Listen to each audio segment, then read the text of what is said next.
Desperate to save her family from ruin, Marianne Ashford arrives uninvited at the mansion of Edmund Harrington, the 5th Duke of Ashbourne, with a single plea that he settle her brother's crushing debt.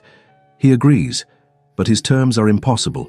She will become his false fiancée for 6 weeks, convincing London society and his dying grandmother that their love is real.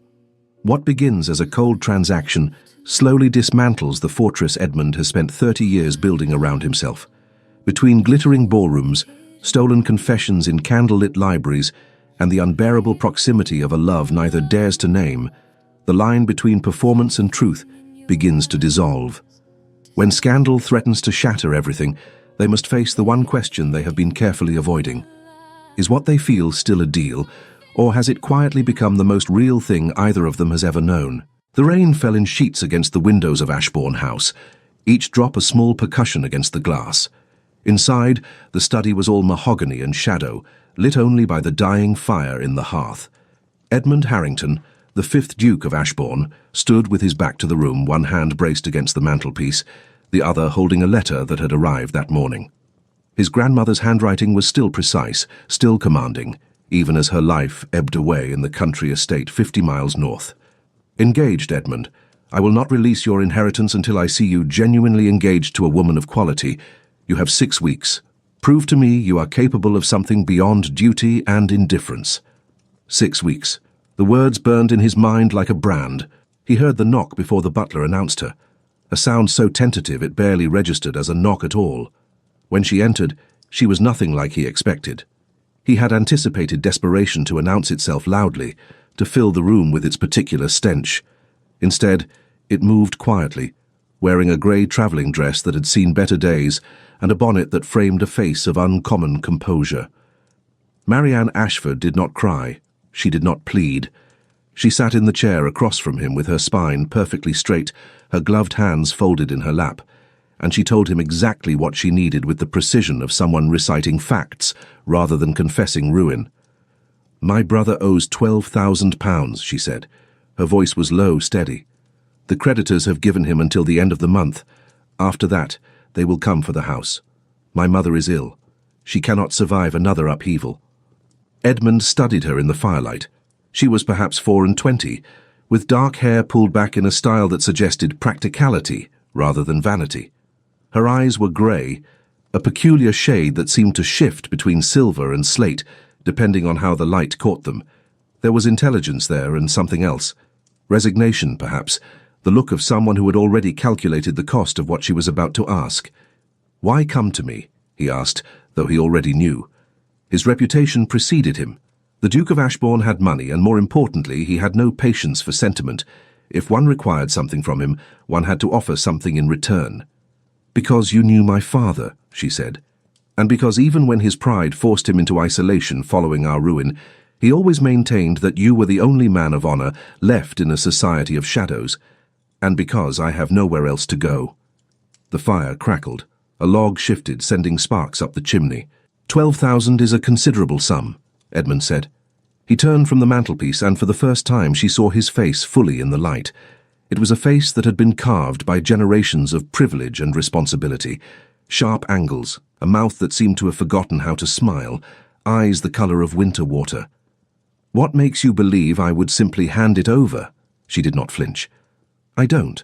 I assume you would require something in return." "How perceptive." He moved to his desk and sat, gesturing for her to do the same.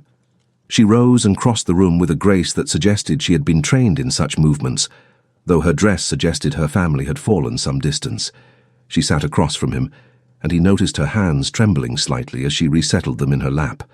So there was the desperation after all, just buried deeper than most. "I need a betrothal," he said without preamble. "A genuine one to all appearances. My grandmother is dying. She refuses to release my inheritance until she sees me engaged to a woman of quality. I have 6 weeks to produce one." He watched her process this. Her eyes widened fractionally, the only outward sign of her surprise. "You wish me to pretend—" "Not pretend. Perform." He leaned back in his chair, steepling his fingers. "You will appear at every ball, every dinner, every social engagement of consequence. You will wear my ring. You will allow me to touch your hand, your arm, the small of your back. You will look at me as though you are genuinely in love with me. And you will convince all of London society that our betrothal is the real thing.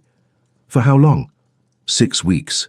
At the end of that time, my grandmother will either have released my inheritance, or she will have died. Either way, the arrangement ends. You will be free to go. She was quiet for a long moment.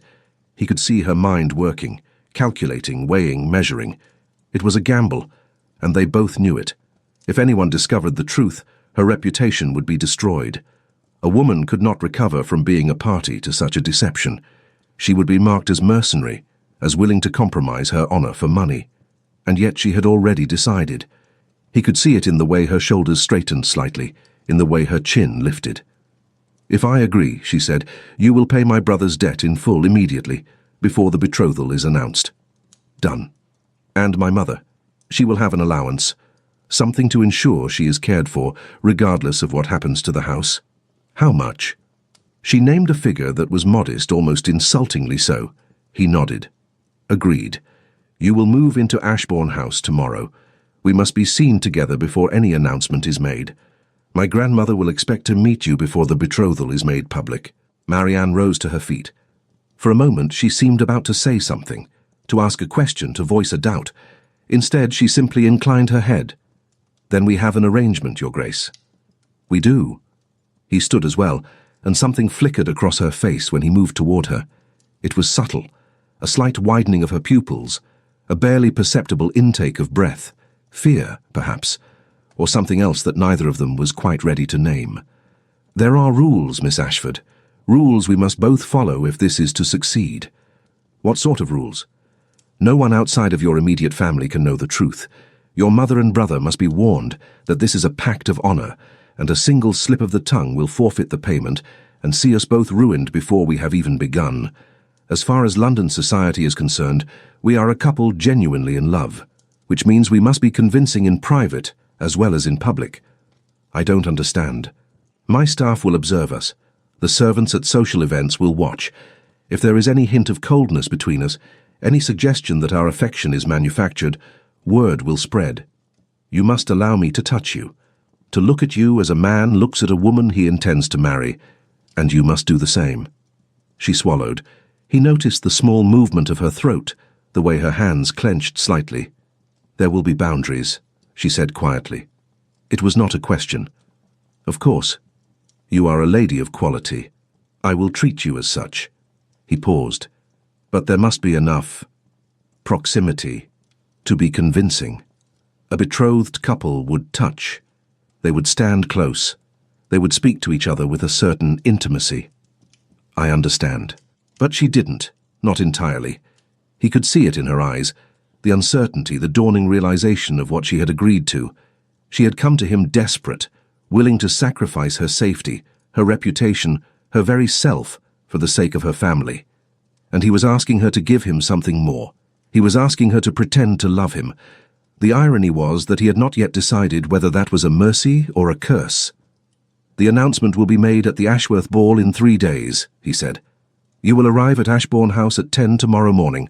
My housekeeper will see to your accommodations. You will have a lady's maid, a wardrobe befitting your new position. You will be seen with me in public, rides in the park, visits to the Modiste, theatre engagements. By the time the announcement is made, London will already believe we are courting." She nodded, understanding the logistics, if not the full weight of what lay ahead. "One more thing," he said as she turned toward the door. "When we are alone, you may drop the performance. When the doors are closed and we are away from prying eyes, you need not pretend. But the moment anyone else is present, anyone at all, you must remember who you are meant to be." She paused at the threshold, her hand on the doorframe. "And who am I meant to be, Your Grace?" He met her eyes across the distance of the room, and something in his chest tightened in a way he did not quite understand. "The woman I am going to marry," he said quietly, "at least for 6 weeks." She left without another word, but as the door closed behind her, Edmund found himself standing once more before the fire, her presence still somehow filling the room like smoke. He picked up his grandmother's letter from the desk and read it again, but the words seemed to have changed meaning. "Prove to me you are capable of something beyond duty and indifference." He had no idea what he had just set in motion. The Ashworth ballroom glittered under 1,000 candles, their light fracturing across crystal chandeliers and catching in the jewels of London's most distinguished families.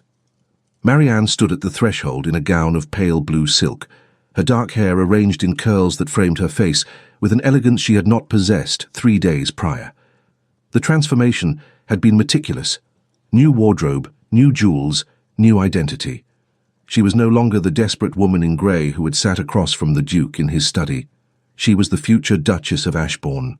The announcement had been made an hour ago, whispered through the ballroom like wildfire.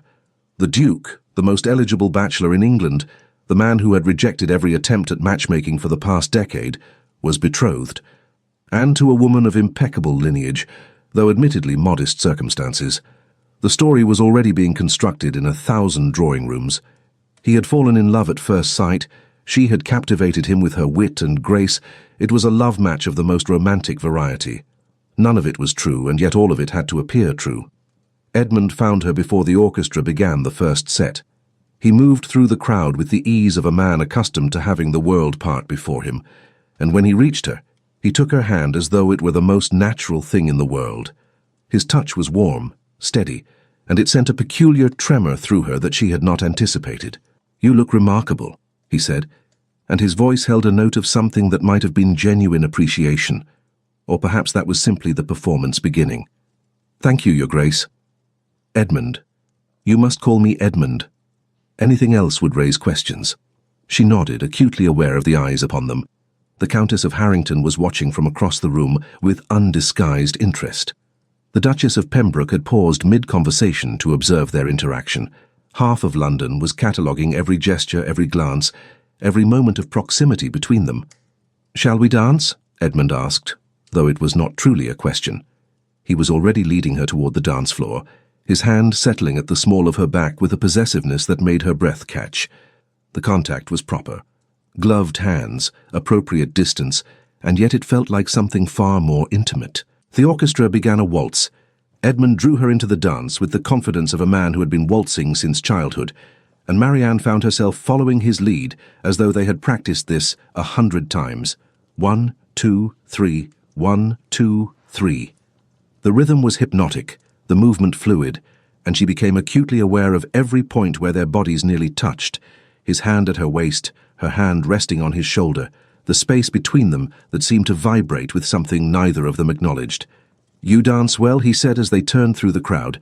"My father ensured I was properly trained." "Before his circumstances changed?" She looked up at him, surprised that he knew anything of her family's history beyond what she had told him.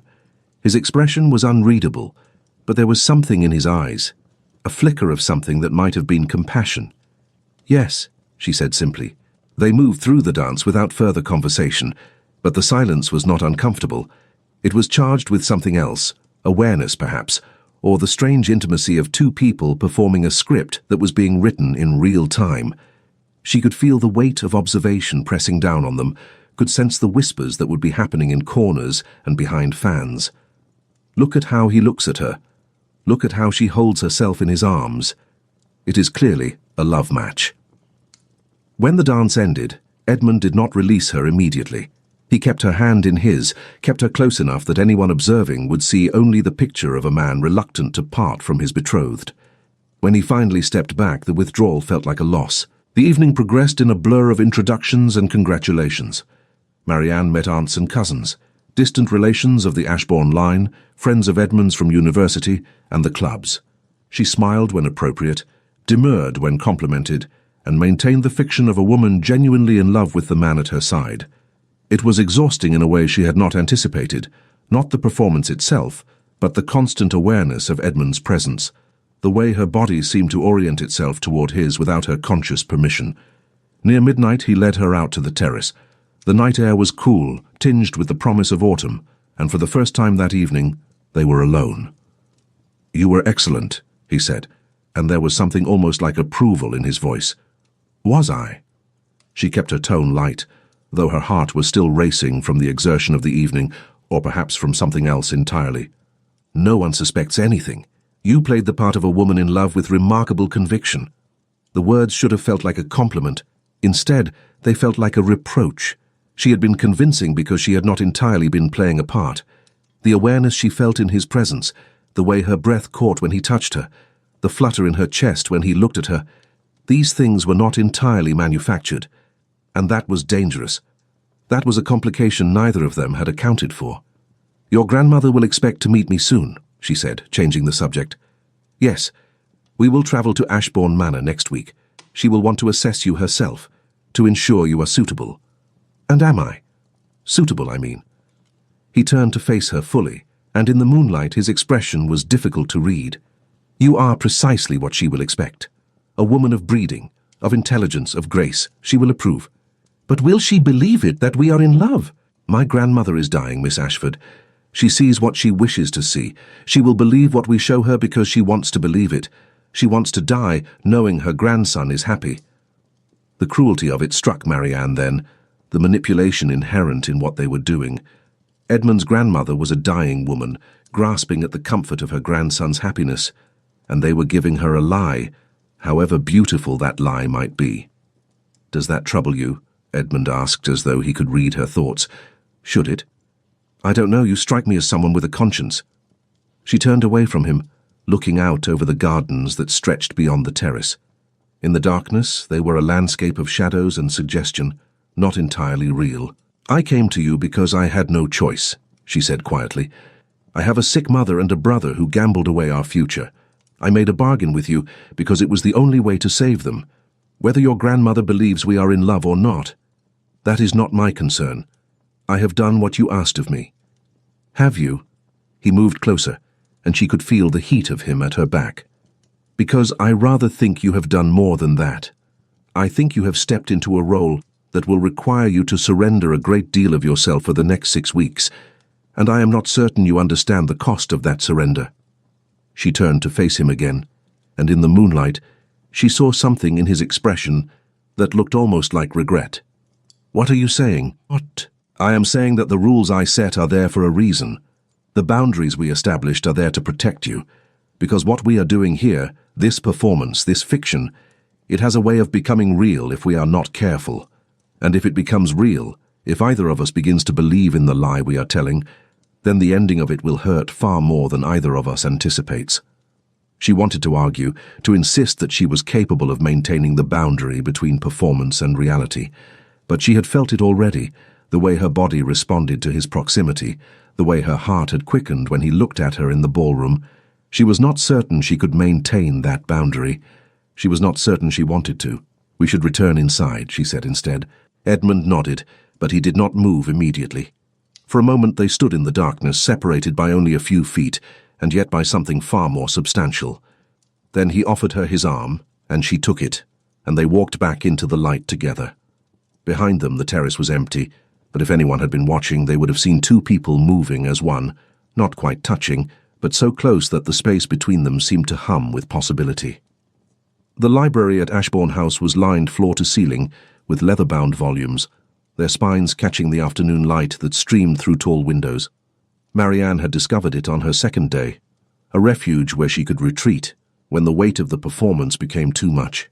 Edmund found her there on the evening of their return from the Ashworth ball, curled into a wing chair with a book she was not actually reading. He did not announce himself. She simply looked up and found him standing in the doorway, still dressed in his riding clothes, his dark hair slightly dishevelled. The sight of him in dishabille was oddly intimate, a reminder that beneath the Duke's carefully constructed exterior was a man who rode horses and lived in his own skin.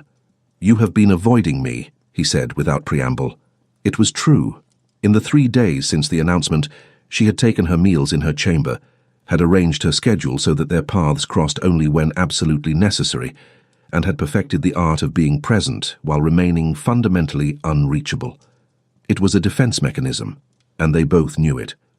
"I have been settling into my new life," she said carefully. "You have been hiding."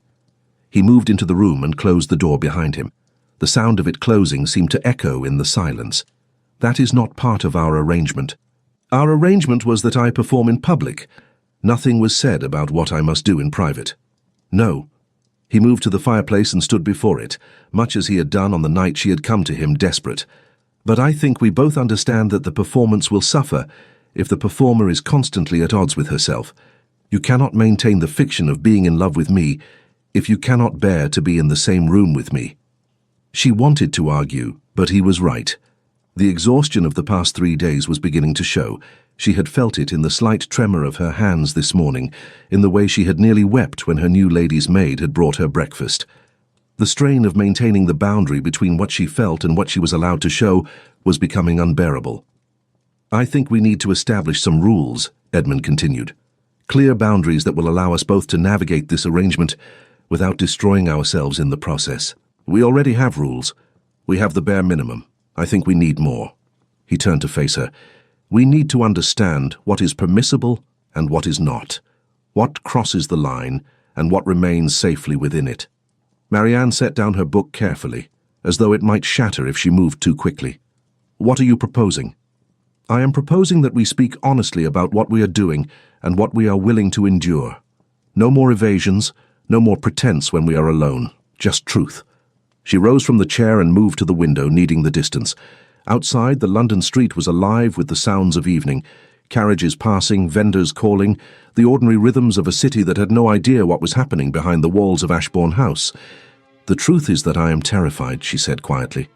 "The truth is that I agreed to something I do not fully understand.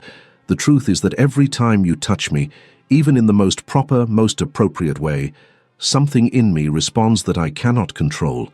And the truth is that I cannot afford to let that response become anything more than a performance, because when this is over, I will have nothing left of myself if I do."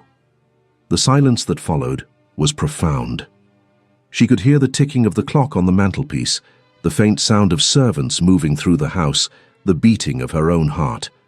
"Then we will establish boundaries," Edmund said finally. "Clear ones. You will tell me what you need and I will respect it. Absolutely." She turned to face him. "What do I need?" "I don't know. That is why I am asking." She wrapped her arms around herself, suddenly aware of how vulnerable this conversation was making her. "I need to know that this is not real. I need you to maintain some distance, some coldness, so that I can remember that this is a transaction, a business arrangement. And yet the performance requires proximity. It requires the appearance of affection." "I know. So we are at an impasse." "Yes."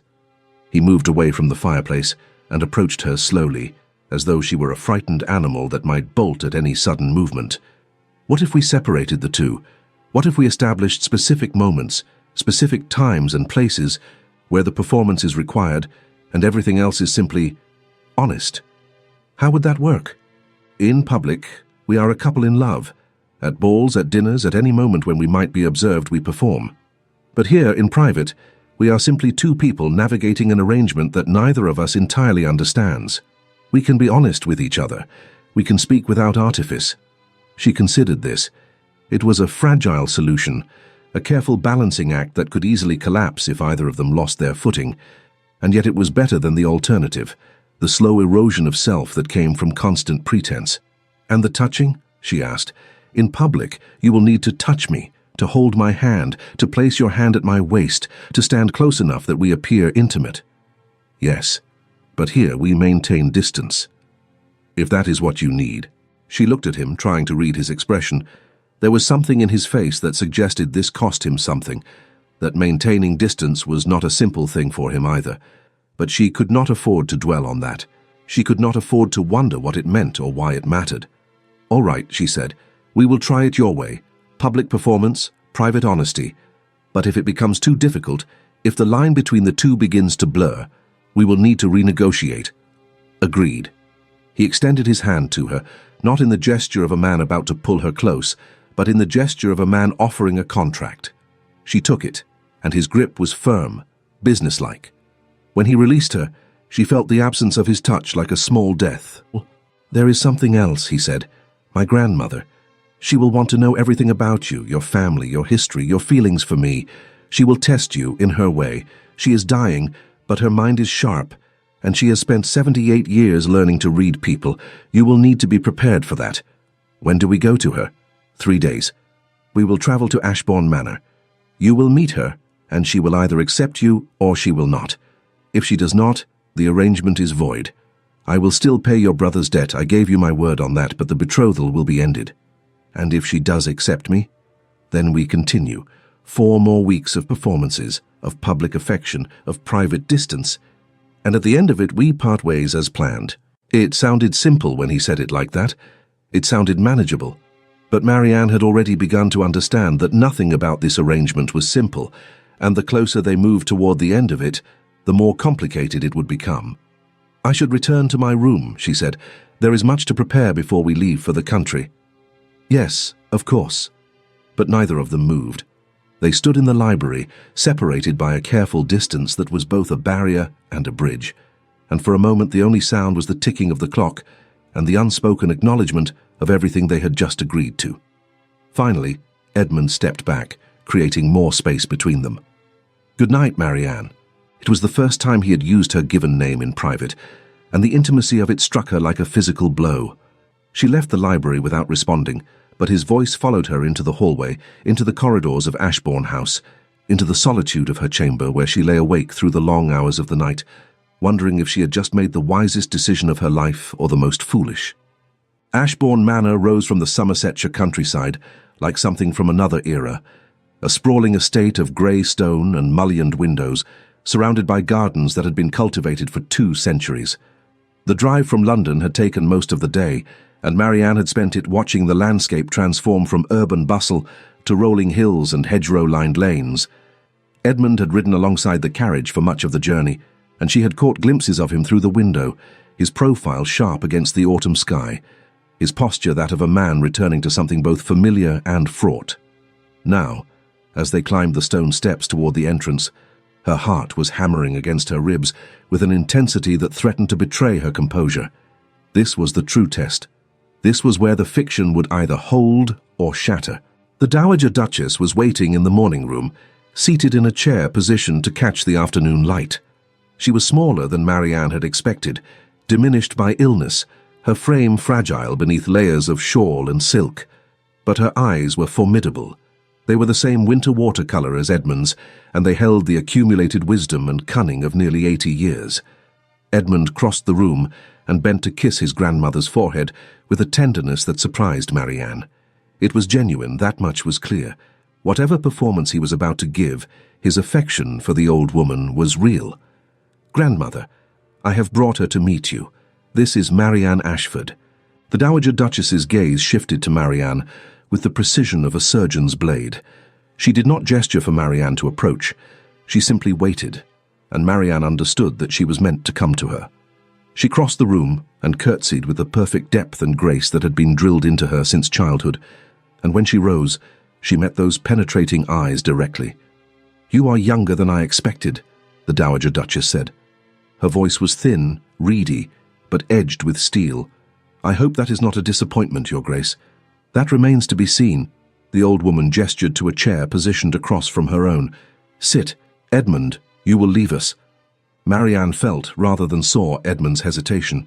For a moment she thought he would refuse, but then he inclined his head and withdrew, closing the door behind him with a soft click that seemed to seal her fate. The silence that followed was absolute. The Dowager Duchess did not speak immediately. She simply studied Marianne with an intensity that made her skin prickle. Marianne forced herself to remain still, to maintain her composure, though every instinct screamed at her to fill the silence with nervous chatter.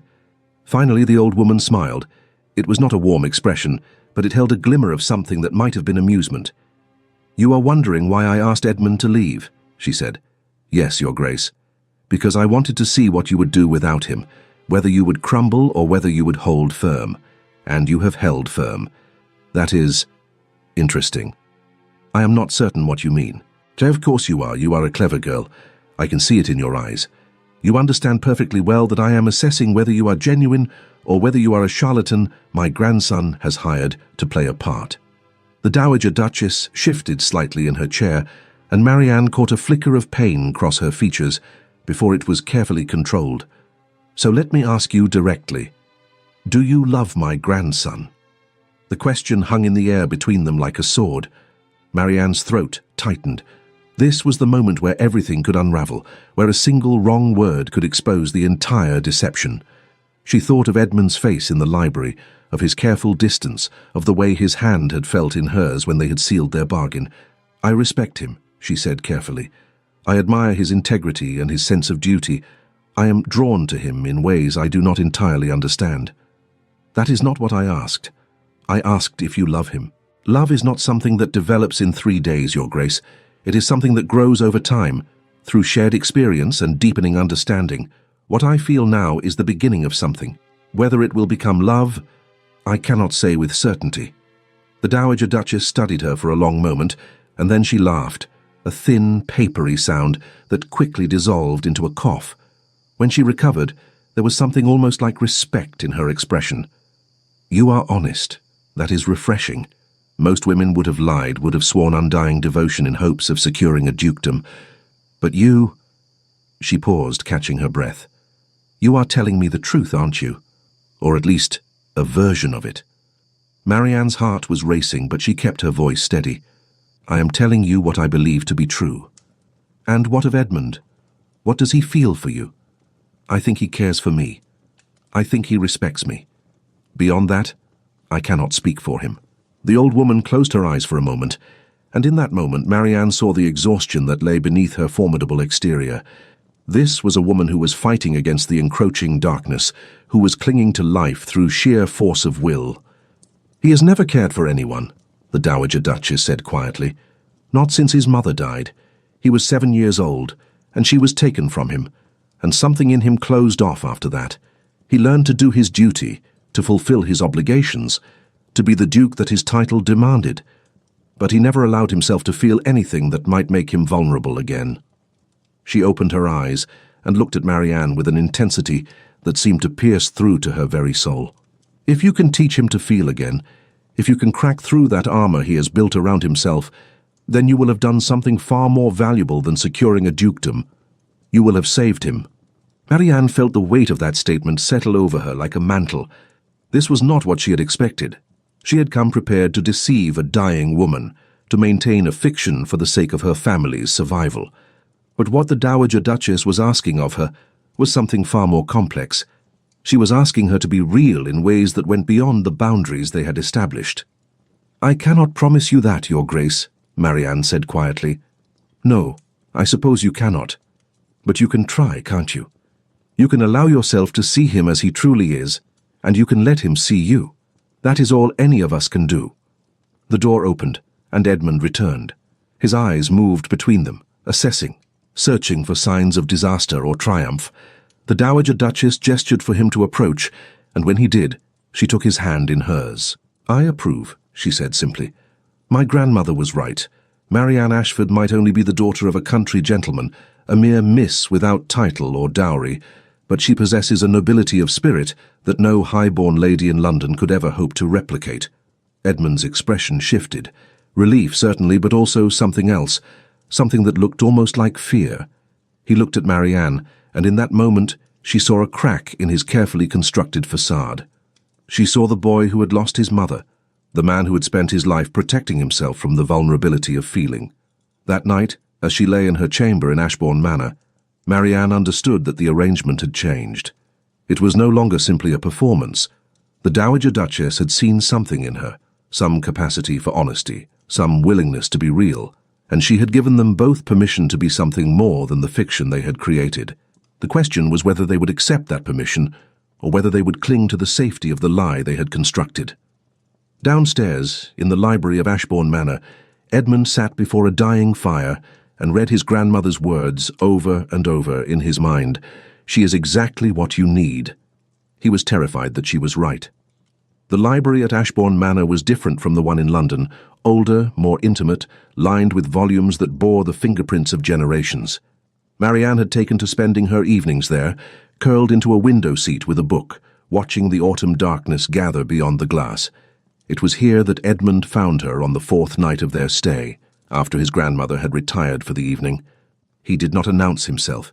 He simply appeared in the doorway, still dressed in evening clothes, his cravat loosened, his expression carrying the weight of something unspoken. She had learned to read the small shifts in his demeanor, the tightness around his eyes that indicated stress, the slight tension in his jaw that suggested he was holding something back. You should be resting, he said. Tomorrow we have the Harringtons' dinner. I am not tired. She did not look up from her book, though the words had long since ceased to register. "Your grandmother seems stronger today." "She is. The doctors say she rallies when she is pleased about something. Your presence has improved her condition." There was something in his tone that suggested this was not entirely a compliment. Marianne finally set down her book and turned to face him fully. In the lamplight, she could see the exhaustion etched into his features, the way his shoulders carried a tension that spoke of internal struggle. "What is wrong?" she asked. "Nothing is wrong." "Edmund." He flinched slightly at the use of his given name, at the intimacy it implied. For a moment, she thought he would leave, would retreat back into the careful distance they had maintained. Instead, he moved into the room and closed the door behind him. "My grandmother asked me about my mother today," he said without preamble. "She rarely does. She has spent the last 30 years avoiding the subject entirely." Marianne waited, understanding that he needed to speak, that the words were pressing against something inside him that had been sealed for far too long. "She died when I was 7, a fever that the physicians could not cure. I remember—" He paused, his hand clenching into a fist at his side. "I remember being brought to see her at the end. She was so small in that bed, so diminished by illness, and I remember thinking that if I could just hold her hand tightly enough, if I could just will her to stay, she would not leave me." He moved to the window and stood looking out into the darkness, his reflection ghostly in the glass. "But she did leave, and my father decided that what I needed was to learn that sentiment was a weakness. He sent me away to school, ensured I was trained in duty and obligation, taught me that a duke does not feel. A duke endures. A duke perseveres. A duke does not allow himself to be vulnerable to the loss of those he loves." "And so you built walls," Marianne said quietly. "I built a fortress." He turned to face her. "And I spent 30 years inside it, safe from pain, safe from loss, safe from anything that might require me to feel. And then you arrived, desperate and honest and entirely real, and you began to crack the walls without even trying." She rose from the window seat, drawn toward him by something she could not name. "Edmund, you don't have to—" "My grandmother asked me if I loved you," he continued, as though she had not spoken. "And I told her that I did not know, that it was too soon, that love was not something that could be rushed. But that was a lie. I have known for weeks now. I have known since the night we made our bargain. Since the moment you sat across from me and told me about your brother and your mother with such quiet dignity." "Stop." She reached him and placed her hand on his arm. "You are confusing gratitude with affection. You are confusing the performance with reality." "Am I?" He covered her hand with his own, pressing it against the fabric of his coat. "Then explain to me why I cannot bear to see you with other men at social events. Explain to me why I find myself inventing reasons to touch you, even when we are alone and there is no one to perform for. Explain to me why the thought of this arrangement ending in 3 weeks feels like a form of torture I have not yet been adequately prepared to endure." Her breath caught. She could feel the steady beating of his heart beneath her palm, could feel the warmth of him through the layers of cloth. This was dangerous. This was the exact thing she had feared. The blurring of boundaries, the dissolution of the careful distance they had established.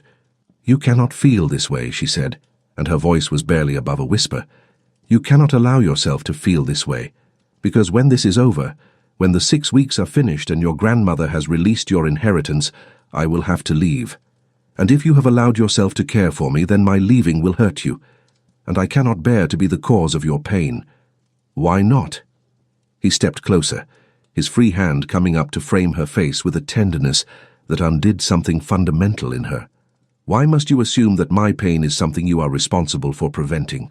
Why must you insist on maintaining this distance when it is clear to both of us that it is becoming unbearable?" "Because I am not who you think I am.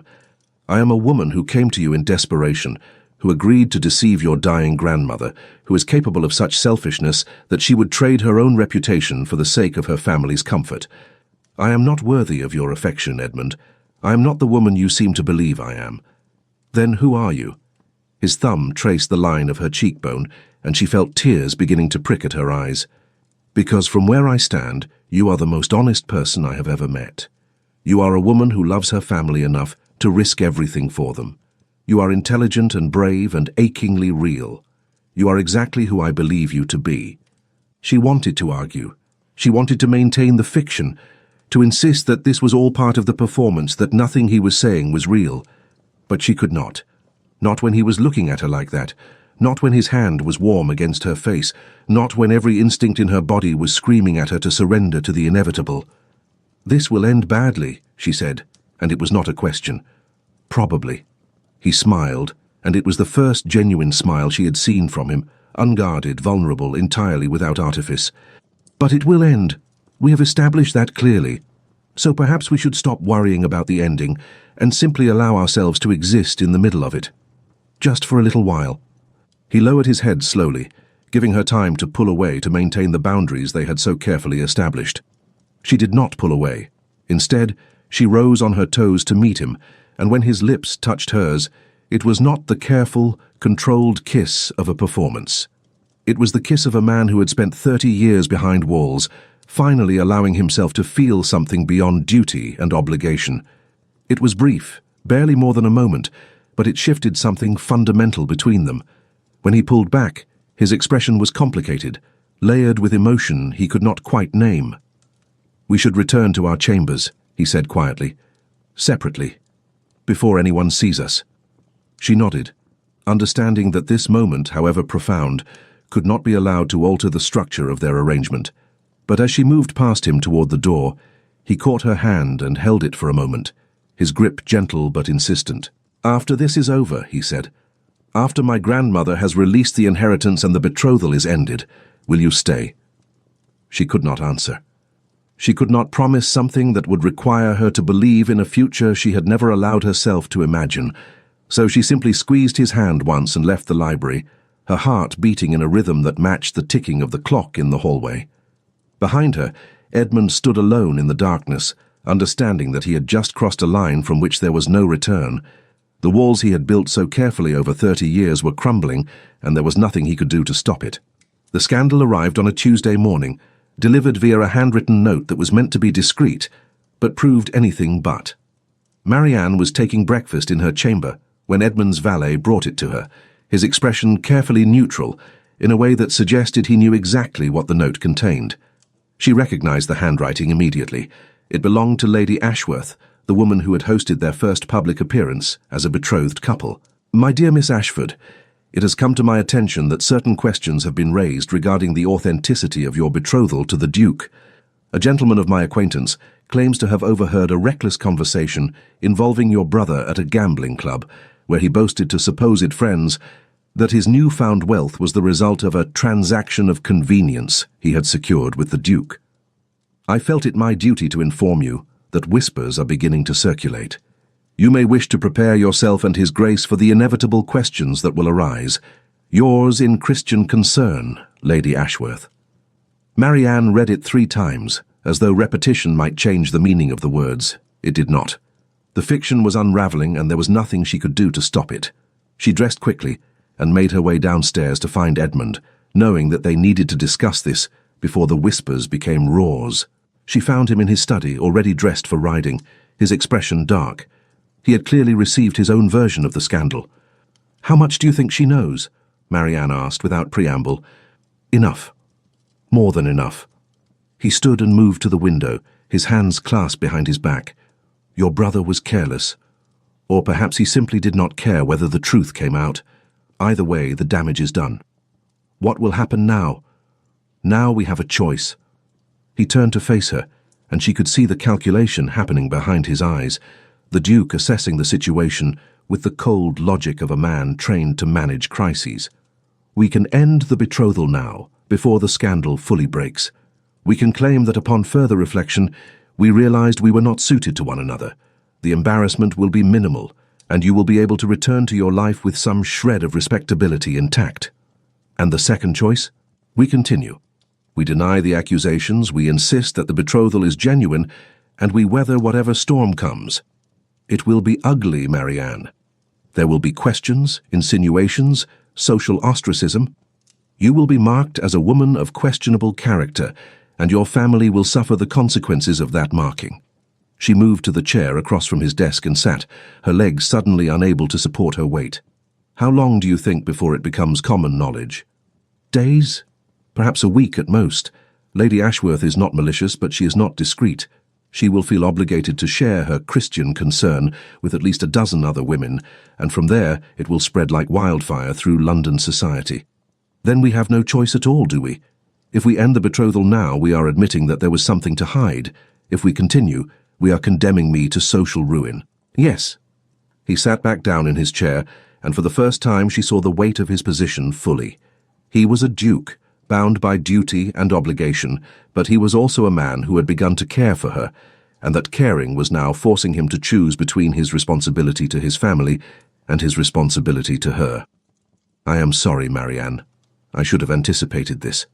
I should have been more careful with the details of the arrangement. It is not your fault. It is mine. I should have insisted that my brother be told nothing. I should have found another way to help him, without involving anyone who might talk. They sat in silence for a long moment, each absorbed in their own recriminations.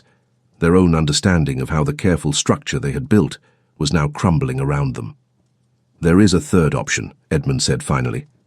We could make it real. She looked up at him sharply. What? The betrothal. We could make it real. We could marry, and then the scandal becomes merely a story about a woman who was desperate to secure a husband and a man who was willing to help her. It becomes a love story, not a deception. That is madness. Is it? He leaned forward, his expression intense. My grandmother is dying. She has already approved of you. If we marry before the scandal fully breaks, we can claim that we simply moved up the wedding date because of her illness. We can frame it as a romantic gesture, a desire to give her the joy of seeing her grandson married before she passes. Edmund, you cannot marry me. You are a duke. You are meant to marry someone of equal standing, someone whose bloodline will strengthen the family holdings. I am the daughter of a man who lost his fortune through poor investments. I am the sister of a gambler. I am not suitable. You are exactly suitable. You are more suitable than anyone I have ever met, and I am tired of living by the rules that were written for me by people who are long dead. He stood and moved toward her, and she rose to meet him, understanding that they had arrived at a moment of profound consequence. If you marry me, she said, you will be tying yourself to a woman who came to you in desperation. You will be binding yourself to someone who accepted money in exchange for deception. You will be making a choice that your family will question for the rest of your life. I know. And you still want to do this? I want to do this more than I have wanted anything in my entire life. He reached out and took her hands in his, not because it will solve the scandal, not because it will save your reputation, but because the thought of you leaving, the thought of returning to the life I had before you arrived, that is a fate I cannot accept. I have spent 30 years behind walls, Marianne. I am not going back. She wanted to say yes. Every part of her wanted to surrender to the inevitability of what was happening between them, but there was still the matter of her pride, her sense of what was right and what was wrong. I need time to think, she said quietly. We do not have time. The scandal will break within days. We need to announce the marriage before that happens, or everything we do will be seen as an attempt to cover up the deception. Then give me tonight. Give me one night to consider what you are asking of me. He nodded, though she could see it cost him something to do so. One night. But Marianne, whatever you decide, know that my offer stands. Not because of the scandal, not because of my grandmother, not because of any external pressure. It stands because I have fallen in love with you, and I would rather spend the rest of my life knowing that I offered you everything I had than spend it wondering what might have been. She left the study without responding, unable to trust her voice, unable to maintain her composure in the face of such honesty. She made her way to the gardens, needing air, needing space, needing to think through the implications of what he had proposed. The gardens at Ashbourne Manor were beautiful in autumn, the leaves turning gold and crimson, the flowers beginning their slow fade into winter dormancy. She walked among the hedgerows and flower beds, her mind churning through the possibilities. If she married him, she would secure her family's future. If she married him, she would become a duchess, would have power and influence and security. If she married him, she would be bound to a man who had spent 30 years learning not to feel, and who was now asking her to believe that he could change, that he could learn to love her in the way she was beginning to love him. But if she refused, if she ended the arrangement as planned, she would walk away from the only man who had ever seen her truly, who had looked past her desperation and her compromises, and had found something worthy inside her. As the sun began to set, painting the sky in shades of orange and purple, Marianne understood that she had never truly had a choice at all. From the moment she had sat across from Edmund in his study and agreed to his terms, she had been moving toward this moment. The only question now was whether she had the courage to accept it. That night she lay awake in her chamber, listening to the sounds of the manor settling around her, and she made her decision. The chapel at Ashbourne Manor was small, intimate, lit by candles that cast dancing shadows across the stone walls. It was not the grand ceremony that society would have expected for a duke's wedding. There were no hundreds of guests, no elaborate decorations, no orchestrated display of wealth and power. There was only the vicar, Edmund's grandmother, supported by 2 attendants, Marianne's mother, who had been brought from London in a state of bewildered joy, and Edmund standing at the altar in a coat of dark blue waiting. Marianne descended the aisle on her brother's arm, her dress a simple gown of ivory silk that had been hastily altered by the best seamstress in Bath. She had chosen it not for its grandeur, but for its honesty. There was no pretense in its simplicity, no artifice in its design. As she walked toward Edmund, she saw his expression shift from carefully controlled composure to something raw and real, and she understood that this moment was not a performance. This was the first genuine thing either of them had allowed themselves to do in weeks. The ceremony itself passed in a blur of words and gestures. She heard the vicar speak of love and duty, of the sacred bond between husband and wife. She felt Edmund's hand take hers, steady and warm. She heard herself say the words that bound her to him, not as a performance, not as part of an arrangement, but as a woman making a choice that would alter the course of her entire life. When he kissed her, it was not the careful, restrained kiss of a man maintaining boundaries. It was a declaration witnessed by God and the handful of people in the chapel that he was surrendering the walls he had built. And she kissed him back, with the knowledge that she was surrendering as well. Not her identity, not her sense of self, but her ability to pretend that what was happening between them was anything less than transformative. The scandal, when it fully broke 3 days later, was less devastating than anyone had anticipated. The announcement of their marriage came swiftly enough that it overshadowed the whispers about the nature of their betrothal. Society, it seemed, was willing to accept a hasty marriage as evidence of passionate love rather than calculated deception. The story that emerged was one of a duke so besotted with his bride that he could not wait for a grand ceremony, a narrative that was close enough to the truth to be convincing, and far enough from it to protect her reputation. But the real scandal, the one that mattered, was the one that unfolded in private. 3 weeks after the wedding, Edmund's grandmother passed away peacefully. With the final reading of her will, the inheritance was released in full, for she had died with the absolute certainty that what began as a cold arrangement had transformed, at last, into a true and lasting marriage. She was no longer bound by the terms of their bargain. She was free to leave, if she wished. Edmund did not speak of this. He did not remind her that the 6 weeks had passed, that the arrangement was complete, that she was now at liberty to dissolve the marriage and return to her previous life.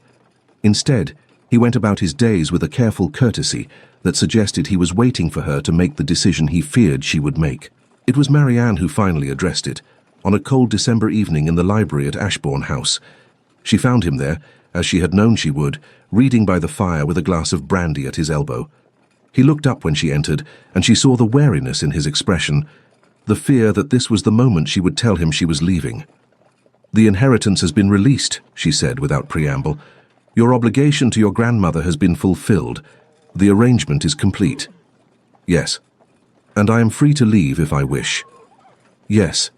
He set down his book carefully, as though any sudden movement might shatter the fragile peace that existed between them. "I will not stop you, Marianne. I will not attempt to convince you to stay. If you wish to dissolve the marriage, I will make it as painless as possible. You will have security, an allowance, whatever you need to rebuild your life." She moved to the chair across from his and sat, gathering her courage for what she needed to say.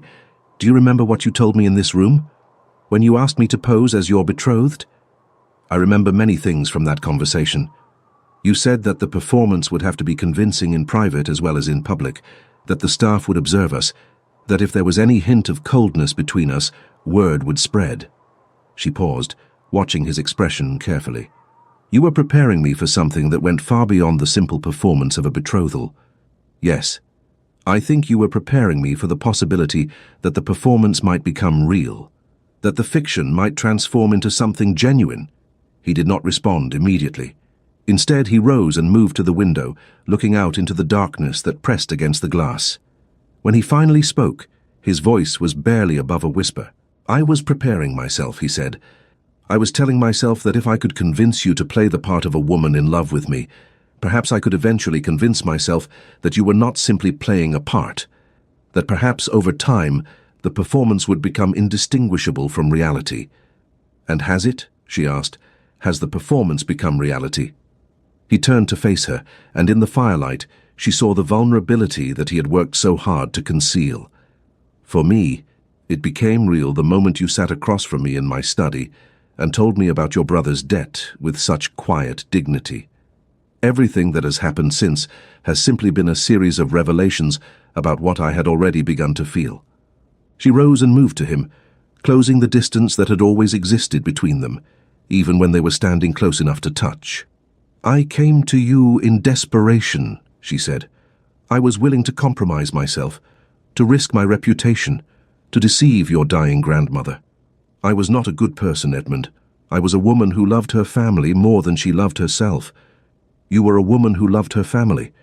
There is nothing ignoble in that. But I have changed since then. Being here, being with you, being forced to confront the person I was and the person I want to become, it has changed me. And I need to know if what you feel is for the woman I was when I arrived or for the woman I have become.